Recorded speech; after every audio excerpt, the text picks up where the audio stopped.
संघर्ष कमेटी जिंदाबाद जिंदाबाद जिंदाबाद संघर्ष कमेटी जिंदाबाद जिंदाबाद जिंदाबाद। अभी तो ये आंगड़ाई है, अभी तो ये आंगड़ाई है, जो हमसे टकराएगा अभी तो ये आंगड़ाई है। नमस्कार साथियों, मैं हूं आपका अक्सर सहाफ़ी मनोज अलीगढ़ी और आप देख सकते हैं मेरे पीछे ये बुलंद इमारत बता रही है कि ये वही द्वार है यहाँ जिसको तहज़ीब और तालीम की तरबियत के लिए इसी द्वार से अंदर जाया जाता है। और देश ही नहीं बल्कि विश्व में इस इदारे का डंका बजा हुआ है।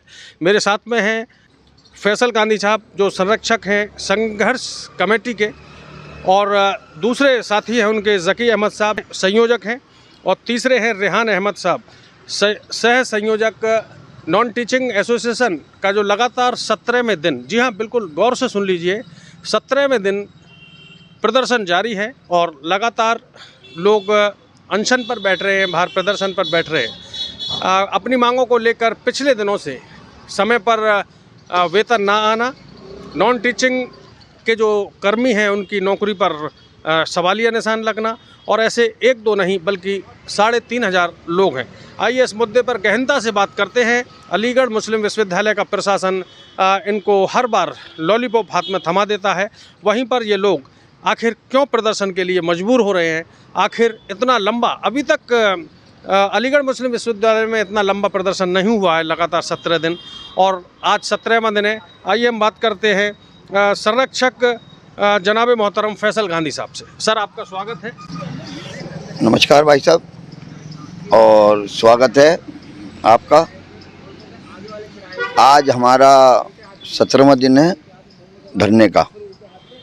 हमने 9 तारीख को हड़ताल करी थी और वो आम हड़ताल, ऐतिहासिक हड़ताल हुई वो, और हमारी मांगों पर आज तक प्रशासन ने कोई भी संज्ञान नहीं लिया। जबकि अगर कागज़ों के हिसाब से देखें आप, तो कागज़ों में हम इनके किसी भी आश्वासन पे मानेंगे नहीं। इसलिए नहीं मानेंगे कि चूँकि इन्होंने 10 महीने से झूठे आश्वासन दे दिए और ये कहा कि जैसे 1290 लोगों की जो तदर्थ नियुक्ति पर चल रहे हैं, 34 साल, 27 साल, 28 साल, 20 साल, 22 साल, 25 साल, हर उम्र का आदमी जो है वो 1290 में मौजूद है। और फाइनेंस ऑफिसर सिर्फ झूठे आश्वासन देते रहे और ये कहते रहे कि अगले महीने दे देंगे, कि ईसी हो जाने दीजिए, कि कमेटी बन जाने दीजिए। बहरहाल आज तक हमारे अलाउंसेस जो इन्होंने रोक रखे हैं ज़बानी, कोई सरकार की तरफ से दिशा निर्देश नहीं। कोई फाइनेंस कमेटी हुई यहाँ पर 11/11/2022 को, उसमें भी उसने यही कहा, उसमें मिनिस्ट्री के भी लोग थे, यूजीसी के भी लोग थे, हमारे मौजूदा रजिस्ट्रार साहब भी मौजूद थे, और तारिक मंसूर साहब ने उसे चेयर करा था।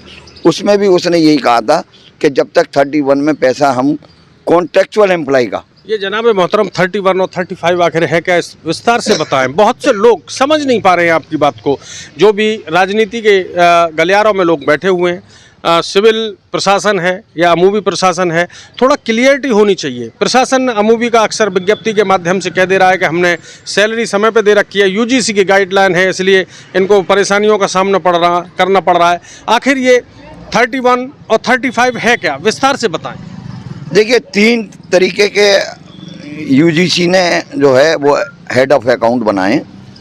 एक हेड ऑफ अकाउंट है 31 में पेंशनर का पैसा आता है, और 31 में कॉन्ट्रेक्चुअल एम्प्लॉइज़ का पैसा आता है, जो ठेके पे जो कर्मचारी रखे जा रहे हैं ट्रामा सेंटर वगैरह में, उनका पेमेंट होता है। और 36 में जो है वो सैलरी हेड है। 31 में सैलरी हेड नहीं है, 36 जो है वो सैलरी हेड है, और 35 में जो है वो डेवलपमेंट वगैरह का है, अदर जो हमारे खर्चे हैं यूनिवर्सिटी के वो है 35। तो हमारा 36 से पेमेंट हो रहा था।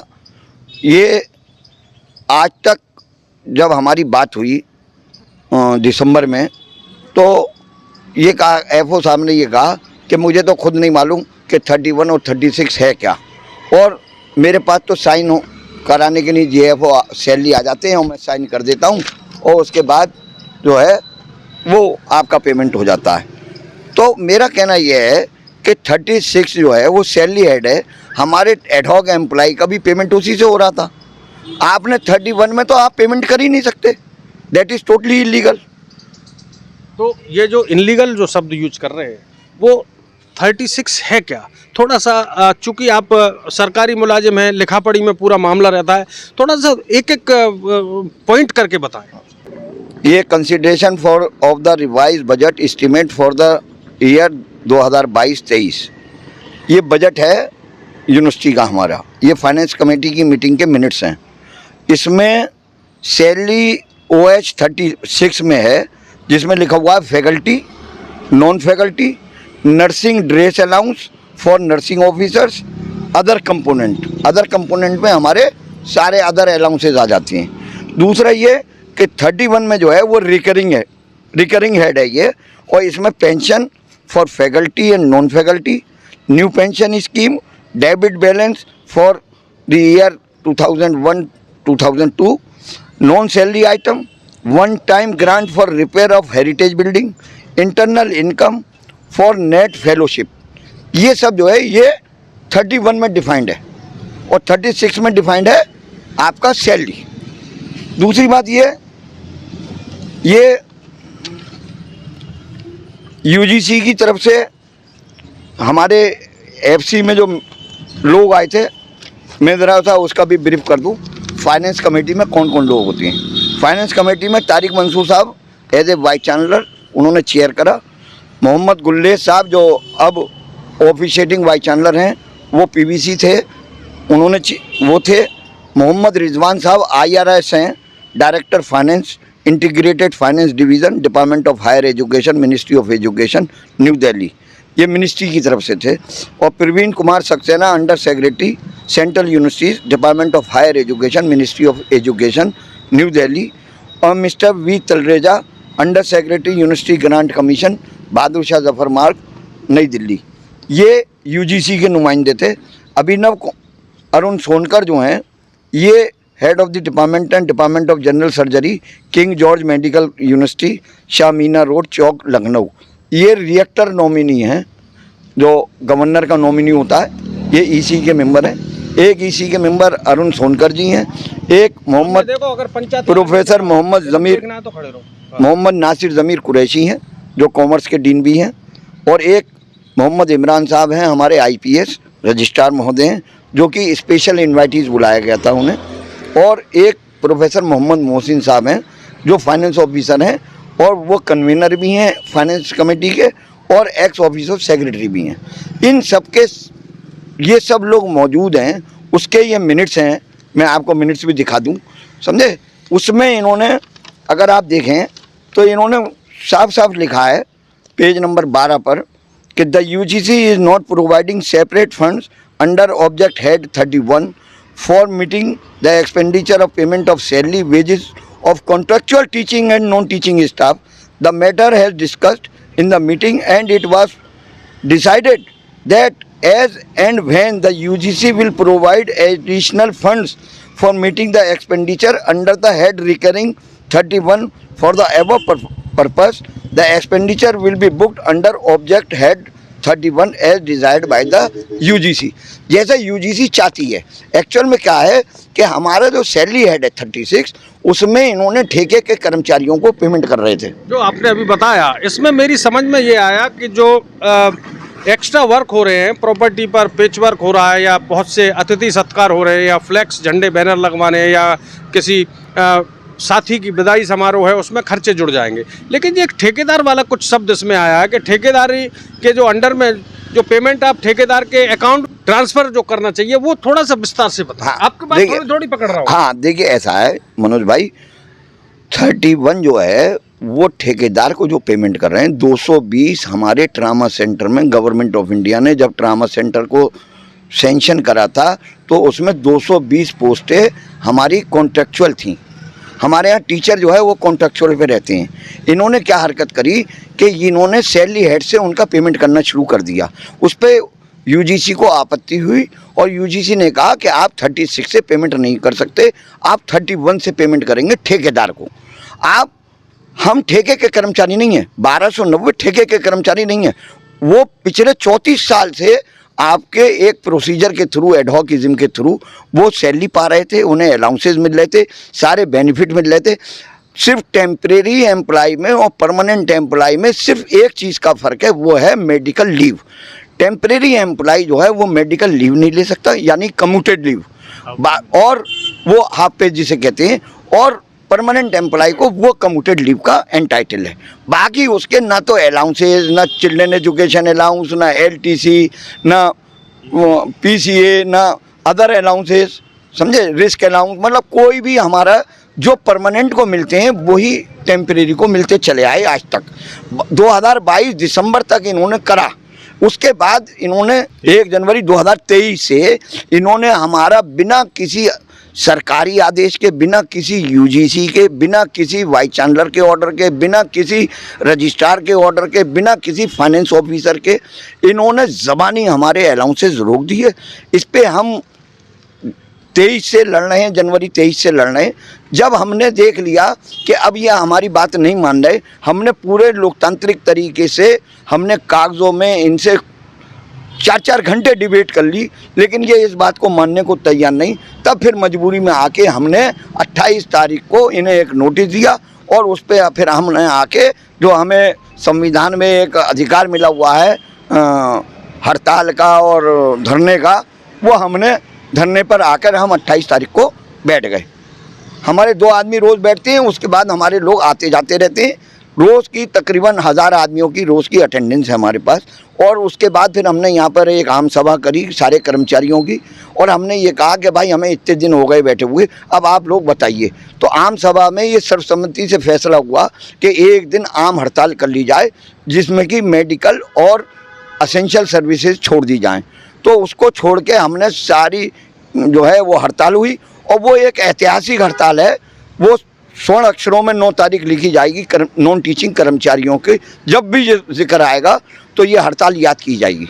जब देश आज़ाद हुआ था तो उसमें आज़ादी में गांधी जी का बड़ा योगदान था, और मुझे लग रहा है कि लोगों को यहाँ पूरे तरीके से परिपक्व करने में फैसल गांधी जी का विशेष योगदान रहने वाला है। हमारे बीच में ज़की साहब हैं, तो गांधी जी मैं दोबारा आपके पास आऊँगा, उससे पहले 2 आपके सहयोगी जो हैं और आपके वॉलंटियर्स बिल्कुल ऐसे घूमते जैसे परछाई हो आपकी सुरक्षा की दृष्टि से भी, और आपके डायरेक्शन में भी पूरे तरीके से आपको देखते रहते हैं। तो पहले ज़की भाई से बात करते हैं एक सवाल के साथ। ज़की भाई, आप पुरानी राजनीति से जुड़े हुए हैं लगातार, आपके बारे में जैसा कि मैंने सुना है लोग बताते हैं, आखिर ये धरना आप कहाँ तक जाकर रोकेगा? अभी इसका कोई वो नहीं है, प्रशासन पे ये डिपेंड करता है। अगर प्रशासन इन मांगों का, हमारी जो जायज़ मांगे हैं उसे मान लेता है तो ये धरना ख़त्म हो जाएगा। अगर नहीं मानता है और प्रशासन हमारी ताकत देखना चाहता है तो ये धरना बहुत लंबा चलेगा। और जैसे कि अभी हमारे फैसल साहब ने बताया है कि हमने ये निर्णय लिया है अनिश्चितकालीन की हम हड़ताल करने जा रहे हैं, उसकी डेट अभी तय नहीं हुई है। कुछ स्टूडेंट हॉस्टल के लड़कों से हम संपर्क में हैं, जैसे हमारी डेट तय हो जाएगी या वो अब बीच में आ जाएगी बात, वो आपको बता दी जाएगी। और वो ऐतिहासिक वो धरना होगा, हमारा स्ट्राइक होगी उस दिन, और प्रशासन मजबूर हो जाएगा ये देख के कि इनके साथ कितने लोग हैं। पूरी यूनिवर्सिटी को क्लैप्स कर दिया जाएगा, पूरी यूनिवर्सिटी बंद होगी, यहाँ तक कि हो सकता है कि इनके ड्राइवर और इनके पानी पिलाने वाले भी इनके साथ ना हो। बहुत बड़ी हड़ताल होगी। चलिए, अच्छी बात बताइए रजिस्ट्रार साहब, वीसी साहब, और जो भी अलीगढ़ मुस्लिम विश्वविद्यालय के की पोस्ट पर बैठे हुए हैं, आप देख लीजिए, आपको पूर्व सूचना ये डंके की चोट पर दे रहे हैं कि यकीनन इस तरीका क्या हो सकता है, तो अपना क्या व्यवस्था होगी उसका ख्याल रखें। मेरे साथ में रेहान भाई हैं जो सह संयोजक हैं अलीगढ़ मुस्लिम विश्वविद्यालय के नॉन टीचिंग एसोसिएशन के, और लगातार 17वें दिन प्रदर्शन जारी है इनका। आप एक सवाल के साथ इनसे जुड़ रहे हैं। जनाब, पूरे तरीके से कुलपति जी का जो इलेक्शन होना था और संभवतः जल्दी परिणाम आएगा, कुछ लोगों में सुगबुगाहट थी कि स्टूडेंट यूनियन हो या नॉन टीचिंग एसोसिएशन के सदस्य हों, कुलपति जी को डाउन करने के लिए ये इस तरीके से प्रपंच था। ये मेरा सवाल नहीं है, कुछ हजरात जो प्रोफेसर्स हैं, कुछ एएमयू पर जो पैनी नज़र रखते हैं वो लोग हैं, उनका ये उनकी तरफ से जो जिज्ञासा है, उनके मन का जो भाव है, तो बस थोड़ा सा इसको क्लियर कर दें। देखिए मनोज भाई, ऐसा है, कुलपति की तरफ से हमारी कोई शंका नहीं है। हमें इस बात से कोई मतलब नहीं है कि कुलपति कौन आता है, मौजूदा रहते हैं या जो और पैनल बना है वो आता है, हमें उससे कोई मतलब नहीं है। हमारे लिए कुलपति वो अच्छा होगा जो हमारे नॉन टीचिंग के मसाइल को हल कर देगा, वही हमारे लिए कुलपति अच्छा होगा। दूसरी मैं इस एक सवाल की चीज़ एक जोड़ देता हूँ मैं, ये जो ये कहते हैं कि अलाउंसेस आपको नहीं मिलना चाहिए, इनकी अपनी ये गलती है। जनवरी में जिन लोगों का इंक्रीमेंट ड्यू था वो इंक्रीमेंट इन्होंने दे दिया, और जुलाई में जो इंक्रीमेंट है वो कह रहे हैं कि नहीं मिल सकता। तो आप खुद एक तरफ तो दे रहे हो और एक तरफ जो है मना कर रहे हो, तो अपनी बातों को खुद ही कंट्राडिक्ट कर रहे हैं ये लोग। चलिए, तो मैं दोबारा फैसल गांधी जी की तरफ आता हूँ। जी गांधी जी, आप जो टेक्निकल पॉइंट है उसको बताएं। मनोज भाई, बड़ी हंसी आती है। इसी फाइनेंस कमेटी में वाइस चांसलर साहब एक प्रपोजल लाते हैं कि जो सिटिंग अलाउंस होता है, यानी जो मीटिंगें होती हैं सरकारी, उसमें बैठने के 3,000 रुपये थे। इन्होंने उन 3,000 की जगह 5,000 कर दिए, समझे। तो आप अपने तो आपके बैठने के पैसे बढ़ गए, और यहाँ डेली वेजर की 6 साल से तनख्वाह नहीं बढ़ी, उस पर आपको कोई चिंता नहीं है। तो आपको अपनी मीटिंगों में तनख्वाह के अलावा जो आप मीटिंगें अटेंड कर रहे हैं उसकी सिटिंग के तो आपने इन्हांस कर लिया, लेकिन डेली वेजर की तनख्वाह जब बढ़ने की बात आ रही है तो आप फाइनेंशियल क्राइसिस की बात कर रहे हो। तो ये डुअल पॉलिसी है इनकी। देखिए, हमें कोई सरकार की तरफ से कोई बंदिशें नहीं है। ये सारी प्रॉब्लम क्रिएट करी है इन्होंने, क्योंकि ये जानते भी नहीं और मानते भी नहीं। ये अपने एफसी को नहीं मानने को तैयार, ये अपनी ईसी को मानने को तैयार नहीं। तो आप ये बताइए, जब अलीगढ़ मुस्लिम यूनिवर्सिटी की हायर बॉडी फाइनेंस के मैटर में फाइनेंस कमेटी और एजुकेटिव काउंसिल सब में बड़ी बॉडी, समझे, उसके वो फैसलों को नहीं मान रहे, तो अब हमारे धरने प्रदर्शन के अलावा हमारे पास और क्या चारा रहता है, ये बताइए। इसीलिए हमारे कोर्ट मेंबर, हमारे ईसी मेंबर और अमूता हमें समर्थन दे रही है, क्योंकि अगर हम गलत होते तो एजुकेटिव काउंसिल के मेंबर जो 4 इलेक्टेड हैं वो हमें सपोर्ट नहीं करते, बल्कि कदम साहब और गीता सिंह जी और फजलुर रहमान साहब जो विजिटर नॉमिनी हैं, उन तक ने जो है वो हमारी बातें सदन में उठाई हैं। और सोनकर साहब पहली बार आए थे, उन्होंने तो बड़ी हैरत करी कि 6 साल से डेली वेजर की तनख्वाह नहीं बढ़ी। उसके मिनट्स हमारे पास हैं, समझे। सरकार, हमारा कहना यह है कि जो पैसा आप सरकार से मांग रहे हो, अगर सरकार पैसा नहीं दे रही तब तो हम सरकार को कोसें। जब आप 2 रुपये मांग रहे हो, वो 2 रुपये दे रही है। आप जो बजट बना रहे हो तो उतना पैसा वो सैंक्शन कर रही है, उसके बाद आप ये कहें कि सरकार की तरफ से कुछ नहीं है। ये सब इनका बनाया हुआ है। ये नॉन टीचिंग विरोधी हैं ये लोग, समझे। ये नहीं चाहते, इसीलिए इन्होंने हमारे, अगर पैनल की और इनकी नेक नियति सही होती तो पहले कोर्ट का चुनाव होता। 193 लोगों में 103 लोग जो हैं वो पोस्टें खाली रहीं, और सिर्फ 90 लोग आए। 90 में 84 लोगों ने अटेंड करा। अगर लोकतंत्र की बहाली ये चाहते तो पहले कोर्ट का इलेक्शन होता, बाद में पैनल बनता। तो वो चाहते क्यों? 4-5 वोट उनके विपक्ष में पड़ जाते ना, तो मैडम और नीचे आ जाती। नहीं, तो हमें मैडम से और उनसे मतलब नहीं है। हमारा मतलब ये है कि हमारा वाइस चांसलर चुनने का जो अधिकार है, जो हमें एक्ट के तहत मिला, आपने उसकी धज्जियाँ उड़ा दी। आप एक्ट की धज्जियाँ उड़ा रहे हो, आप ईसी की धज्जियाँ उड़ा रहे हो, आप जो है इंस्टीट्यूट्स की धज्जियाँ उड़ा रहे हो। आप सिर्फ ज़बानी यूनिवर्सिटी चलाना चाहते हो। हमारी लड़ाई ये है कि अगर संविधान है, हमारा एक्ट जो है वो अलीगढ़ मुस्लिम यूनिवर्सिटी का संविधान है।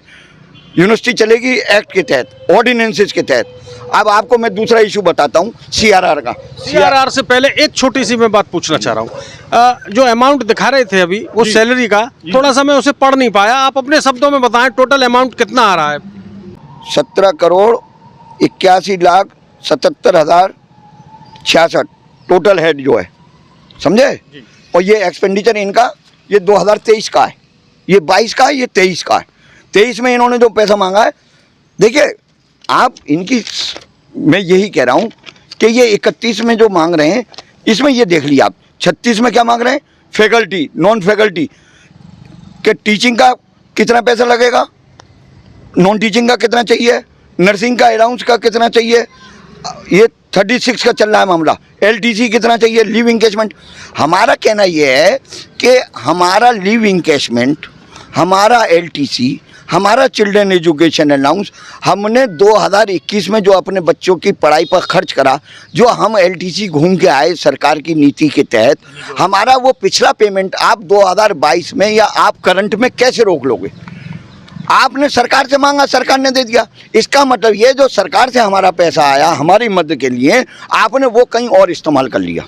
देखिए, हम निजी लाभ के लिए नहीं, हम तो ये बात कह रहे हैं कि इसकी सीएजी जांच होनी चाहिए, इसकी सीबीआई जांच होनी चाहिए फाइनेंशियल मैटर में, कि ये जो कर रहे हैं इसकी दूध का दूध पानी का पानी होना चाहिए। क्योंकि सरकार जो पैसा दे रही है वो टैक्स पेयर है, इसमें हर नागरिक जो टैक्स पेयर है उसका पेमेंट आता है।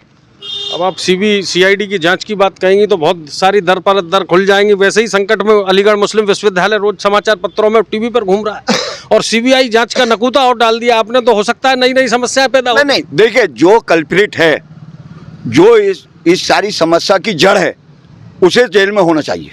तो ठीक है, बात करते हैं सीआरआर। आखिर अलीगढ़ मुस्लिम विश्वविद्यालय का सीआरआर क्या है, इसे फैसल गांधी साहब बताएंगे। और इनके साथ में लगातार इनकी अवाबिलों की टोली पीछे बढ़ती जा रही है। ये जगह बहुत ही शानदार है। अलीगढ़ मुस्लिम विश्वविद्यालय का ये मुख्य द्वार ही नहीं बल्कि विश्व पटल पर पहुंचने का ये मुख्य मार्ग है। इसे प्राप्त की है वो यकीनन भारत ही नहीं पूरे विश्व में अपना अलीगढ़ मुस्लिम विश्वविद्यालय का डंका बजा रहा है। जी मनोज भाई, ये हमारा एक्ट है 1981 वाला, अमेंडमेंट वाला। ये ऑर्डिनेंसेस जो बनते हैं उसके बारे में लिखते हैं कि every ordinances made by the educative council shall be submitted to the visitor within 2 weeks। The visitor shall have the power to direct the university within 4 weeks of the receipt of the ordinances to suspend the operation of any such ordinances and be shall as soon as possible inform the executive council about his objection to the proposed ordinances। सही है sir. Ordinances बनने का तरीका ये बताया हमारे act में कि 2 हफ्ते के अंदर एजुकेटिव काउंसिल कोई भी ऑर्डिनेंस बनाएगी तो वो विजिटर को भेज देगी विद इन 2 weeks, और विजिटर 4 हफ्ते के अंदर अगर कोई आपत्ति है तो वो वापस भेज देगी और उसको रिव्यू करेगी एजुकेटिव काउंसिल। लेकिन हमारा जो सीआरआर बना, ये सीआरआर ओरिजिनल सीआरआर है, ये इनके पास नहीं मिलेगा। ये मैं दिखा रहा हूँ आपको। इस पे हर आदमी के साइन है, हर पेज पे साइन है, सीआरआर कमेटी के हर पेज पे साइन है। और लास्ट में इस पे साइन है नसीम अहमद साहब, सिराज कादरी साहब, शहजाद जुबैरी साहब, आरिफुद्दीन साहब, आमिल साहब और आपके इरफान साहब और अब्दुल हमीद IPS रजिस्ट्रार के साइन है। उस टाइम जो रजिस्ट्रार थे उनके साइन है। ये सीआरआर जब बनी थी तो एक मीटिंग हुई थी रजिस्ट्रार साहब के चैम्बर में, और उसमें उन्होंने ये कहा, ये मिनट्स हैं, देखिए, ये इन्हीं के कागज़ है, मेरे कागज़ नहीं है। इन्होंने ये कहा कि subsequently the committee noted that the qualification, pay scale and composition of the non-teaching are available in the revised manual which come into existence from 1/1/2016 after approval of the Executive Council of the University and its meeting held on 7/11/2015. Before taking up the agenda item the chairman of the committee, यानी registrar जो है वो chair कर रहे हैं, strongly emphasises that recruitment procedure में not be stop due to non ability of qualification etcetera in the revised manual of non teaching staff of the university. In this regard the committee issued the following directives. सुन लीजिए, अब directives में ये कहते हैं कि अगर कोई क्वालिफिकेशन वगैरह नहीं है तो जो आदमी रिटायर हुआ है उसकी जो क्वालिफिकेशन है वो मान ली जाएगी उस पोस्ट की। यानी सन 68 में कोई पोस्ट आई थी और उसमें जो आदमी अपॉइंट हुआ था तो उसकी जो क्वालिफिकेशन थी वो मान ली जाएगी। ये इन्होंने एक एक पॉइंट क्लियर कर दिया। तो सीआरआर जब ये पैदा होने को थी उससे पहले ये मीटिंग हुई है।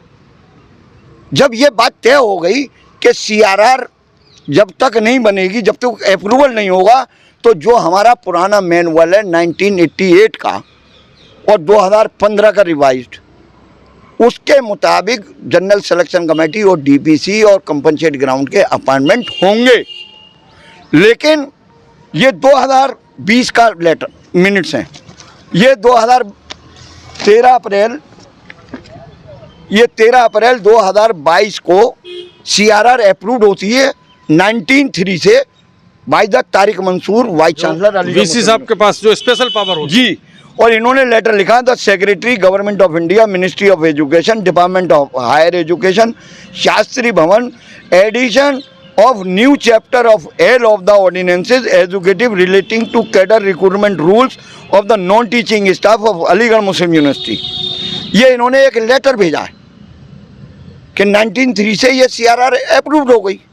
तो जब हमारी CRR 1903 से अप्रूव्ड हो गई और ये मिनिस्ट्री में चली गई और 4 हफ्ते तक एज पर एक्ट ये वापस नहीं आई, तो ये इसका मतलब ये है कि हमारा L बन गया। बिल्कुल। तो अगर रजिस्ट्रार साहब का ये वाली बात मानी जाए कि जब तक ये अप्रूव नहीं हो रही तो आप पुराने से चलेंगे, आप ना पुराने से चलने को तैयार और ना आप नए से चलने को तैयार। इसमें ब्लेंडर ये थी कि इसमें तारिक मंसूर साहब ने सर्च कमेटी के द्वारा वाइस चांसलर नियुक्त होगा, ये इसमें लिखा हुआ है। सुन लीजिए, ये इसमें लिखा हुआ है, आप ये देखिए 425 पेज पर है। पूरे तरीके से बारीक जंग लड़ने के लिए दस्तावेजों का पूरा गहन अध्ययन किया गया है और पेज नंबर और कौन कौन अधिकारी थे, किस किस के सिग्नेचर हैं, पूरी बारीकी से ध्यान रखा गया है। और जो नए रजिस्ट्रार साहब आए हैं, हो सकता है उनके पास ये डॉक्यूमेंट्स ना हो, इसके लिए गांधी साहब पूरे तरीके से डॉक्यूमेंट देने को तैयार है। देखिए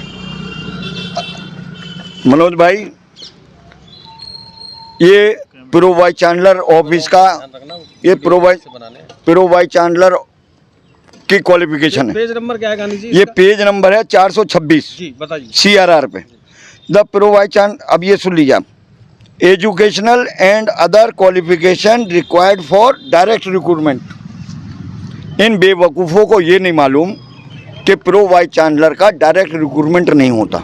रिक्रूटमेंट का मतलब होता है कि through selection committee. Vice chancellor को पावर है किसी को भी, चाहे तो एसोसिएट को बना दे और चाहे जो है वो किसी प्रोफेसर को PVC बना दे। लेकिन जो बनाने वाले हैं लगता है गांधी जी लगता है कि युवाओं की जंग लड़ते लड़ते नजर का चश्मा नहीं, वो नंबर बढ़ गया है आप। क्योंकि इन्होंने इतनी बारीक लिखी है कि इनकी कमियां कोई पकड़ ना पाए, लेकिन हमने पहले ही पकड़ ली, इसलिए हम बता रहे हैं। चश्मा मजबूरी में लगाना पड़ रहा है। इन्होंने लिखा है अपर एज लिमिट 50 साल। तो एज पर CRR मौजूदा vice chancellor is not a PVC, that is illegal appointment of appointed by the Tariq Mansoor, because Tariq Mansoor ने 2022 में इनको जब CRR अप्रूव कर दी 1903 से, तो फिर उन्हें यह अधिकार नहीं था कि वो अनक्वालिफाइड आदमी को ओवर एज वाले को PVC बनाते। मेरा कहना यह है कि जो मौजूदा वाइस चांसलर हैं वो एज लिमिट क्रॉस कर चुके 50 साल की। तो अगर एज पर CRR करेंगे आप तो that is totally illegal appointment, और इनके द्वारा करे गए सारे कार्य इलीगल। तो क्या कोर्ट में जाएंगे हम इस बात को लेकर? आप वो देखिए, अगर जंग यहाँ नहीं लड़ी जाएगी तो कोर्ट में भी जाएंगे, हमें चिंता नहीं है। हम तो कोर्ट में कई मुकदमे लड़ रहे हैं, शाह साहब के खिलाफ भी लड़ रहे हैं, सुप्रीम कोर्ट पहुंच गया। मैडम VC बन जाएंगी फिर क्या कर लेंगे? वो कोई ऐसी, एक बात सुन लीजिए, मैडम VC बन जाएंगी, कोर्ट के दरवाजे बंद कोई हो जाएंगे क्या? यहाँ पे अपॉइंटमेंट क्वेश्चन नहीं हुए क्या डायरेक्टर कंप्यूटर वो जो है क्या नाम है मुर्शिदाबाद मल्लमपुरा, उनका अपॉइंटमेट क्वेश्चन हुआ? 85वां अपॉइंटमेंट क्वेश्चन हुए? ऐसा नहीं है, समझे सर। अब दूसरी बात ये है कि वाइस चांसलर का समझिए आप, वाइस चांसलर की अपर एज लिमिट 50 साल, तो मैडम भी बाहर हो गई फिर तो। और इसमें लिख रहे हैं एज पर UGC रेगुलेशन 2018, वो सर्च कमेटी है, तो वो सर्च कमेटी है, तो नियुक्ति तो फिर सर्च कमेटी के द्वारा होनी चाहिए। आपका एक्ट का वायलेशन हो गया फिर तो सरकार झोल लग रहा है हर मामले में झोल है। और आप फिर CBI को इनवाइट सरकार, हम इसीलिए तो कह रहे हैं ये जानते भी नहीं और मानते भी नहीं। हम तो डॉक्यूमेंट हर साइन है, हर आदमी के साइन है, इसमें अब्दुल हमीद के भी साइन है, रजिस्ट्रार के। हाँ बिल्कुल। तो देख सकते हैं गांधी जी और इनकी पूरी टीम पूरे तरीके से अब दस्तावेजों पर उतर आई है और माननीय न्यायालय तक भी जा सकते हैं। जो भी रजिस्ट्रार साहब जो बाहर से आए हैं अभी व्यवस्थाओं को देख रहे हैं, हो सकता है तो एक CRR की रिपोर्ट को देखें, अध्ययन करें आप लोग सभी विद्वान हैं, भाई, यकीनन एक मुझसे ज़्यादा काबिल हैं। आप कागजों को देखें और सैकड़ों लोग जो प्रदर्शन कर रहे हैं, जरा इनका भी ख्याल करें। जी गांधी जी क्या कह रहे हैं? सरकार, ये तो चल रही थी तदर्थ नियुक्तियों वाले की बात, अब आ जाइए डेली वेजर की।